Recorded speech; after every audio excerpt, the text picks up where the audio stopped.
Pengantar Pendidikan Pancasila. Mata kuliah Pendidikan Pancasila adalah usaha sadar dan terencana untuk mewujudkan suasana belajar dan proses pembelajaran agar mahasiswa secara aktif mengembangkan potensi dirinya untuk memiliki pengetahuan, kepribadian, dan keahlian sesuai dengan program studinya masing-masing. Dengan demikian, mahasiswa mampu memberikan kontribusi yang konsumtif dalam bermasyarakat, berbangsa, dan bernegara dengan mengacu kepada nilai-nilai Pancasila. Konsep dan urgensi pendidikan Pancasila. 1. Masalah kesadaran perpajakan. Kesadaran perpajakan menjadi permasalahan utama bangsa karena uang dari pajak menjadi tulang punggung pembiayaan pembangunan. 2. Masalah korupsi. Masalah korupsi sampai sekarang masih banyak terjadi, baik di pusat maupun di daerah. 3. Masalah lingkungan. Indonesia dikenal sebagai paru-paru dunia. Namun dewasa ini, citra tersebut perlahan mulai lentur seiring dengan banyaknya kasus pembakaran hutan, perambahan hutan menjadi lahan pertanian, dan yang paling sentral dibicarakan yaitu beralihnya hutan Indonesia menjadi perkebunan. B. Menggali sumber historis, sosiologis, yuridis, politik pendidikan Pancasila. Yang pertama, sumber historis pendidikan Pancasila. Presiden Soekarno pernah mengatakan, jangan sekali-sekali meninggalkan sejarah. Pernyataan tersebut dapat dimaknai bahwa sejarah mempunyai fungsi penting dalam membangun kehidupan bangsa dengan lebih bijaksana di masa depan. Sumber sosiologis pendidikan Pancasila dipahami sebagai ilmu tentang kehidupan antar manusia.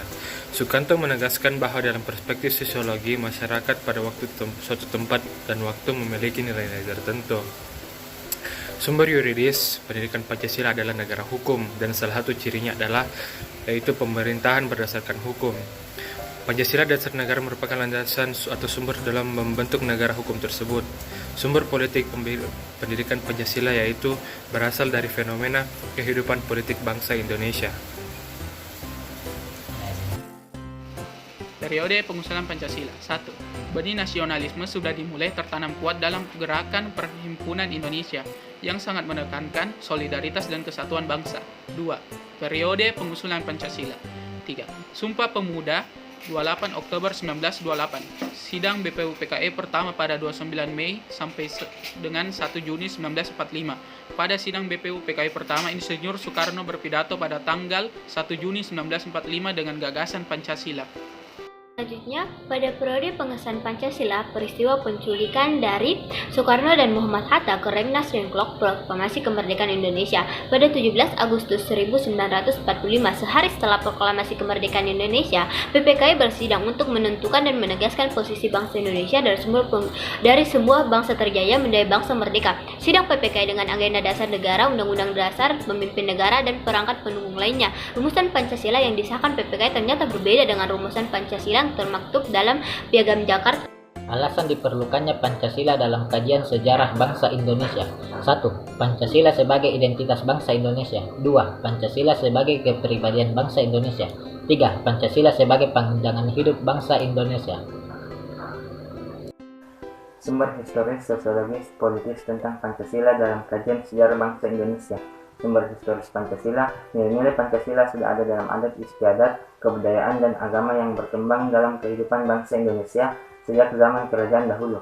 Sumber sosiologis Pancasila. Nilai-nilai Pancasila, ketuhanan, kemanusiaan, persatuan, kerakyatan, dan keadilan.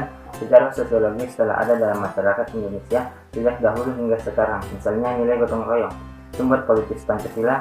Nilai-nilai dasar yang terkandung dalam Pancasila bersumber dan digali dari local wisdom, budaya, dan pengalaman bangsa Indonesia, termasuk pengalaman dalam berhubungan dengan bangsa-bangsa lain.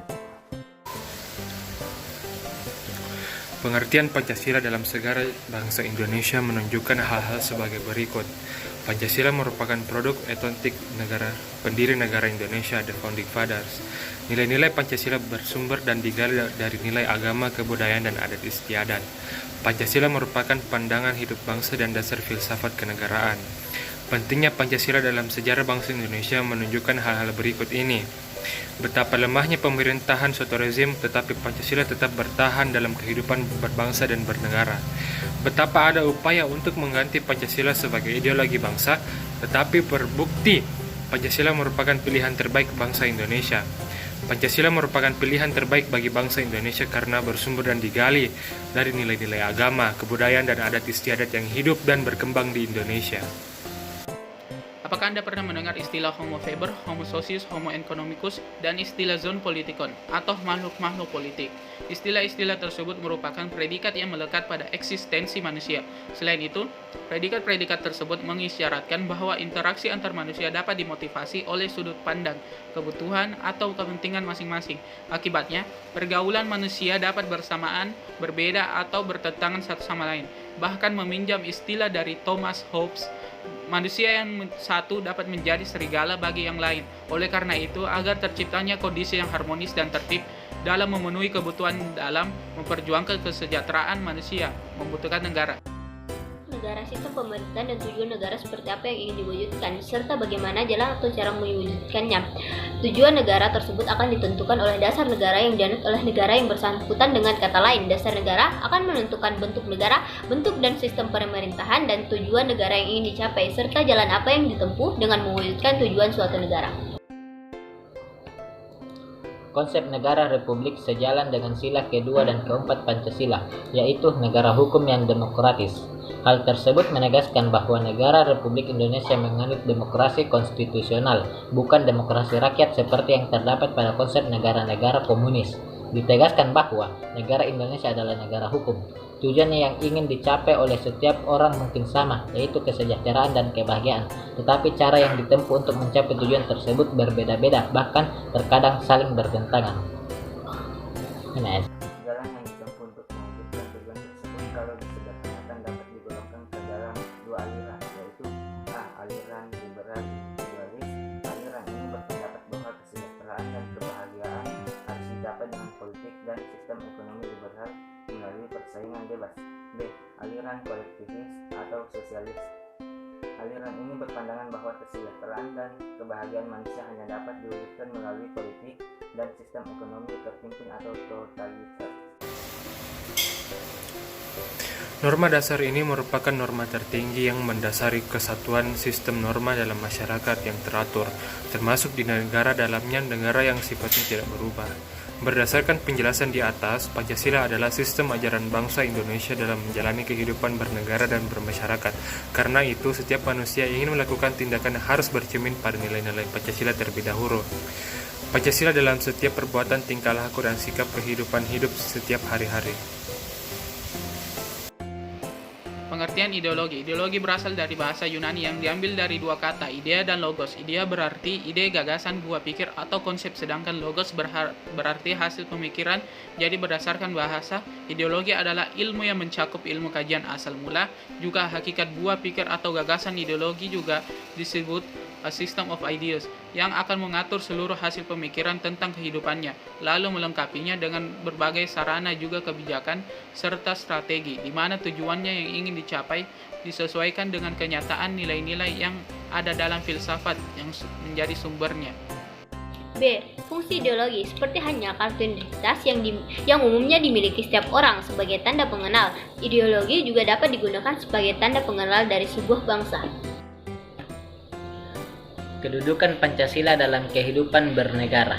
Pancasila sendiri memiliki beberapa kedudukan dalam kehidupan bernegara masyarakat Indonesia, yaitu 1. Sebagai jiwa bangsa Indonesia, 2. Sebagai ciri dari pribadi bangsa Indonesia, 3. Sebagai pedoman hidup bangsa Indonesia, 4. Sebagai dasar negara, 5. Sebagai sumber dari segala sumber hukum, 6. Sebagai perjanjian yang leluhur ketika negara Indonesia didirikan, 7. Sebagai tujuan atau cita-cita bangsa. Kedudukan ini jelas menyatakan bahwa Pancasila merupakan pedoman bagi masyarakat Indonesia dalam menjalankan aktivitas kehidupan bernegara.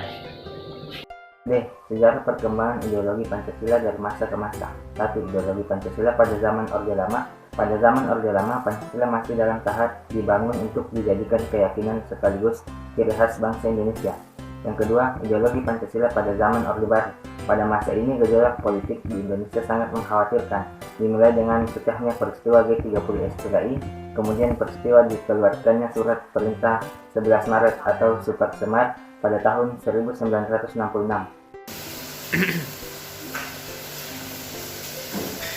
3. Ideologi Pancasila pada masa reformasi. Yang dimaksud reformasi adalah sebuah kegiatan menata ulang, memformat ulang, atau menata kembali segala hal yang dianggap keluar jalur, dikondisikan agar kembali pada bentuk yang sebenarnya sesuai tujuan asalnya.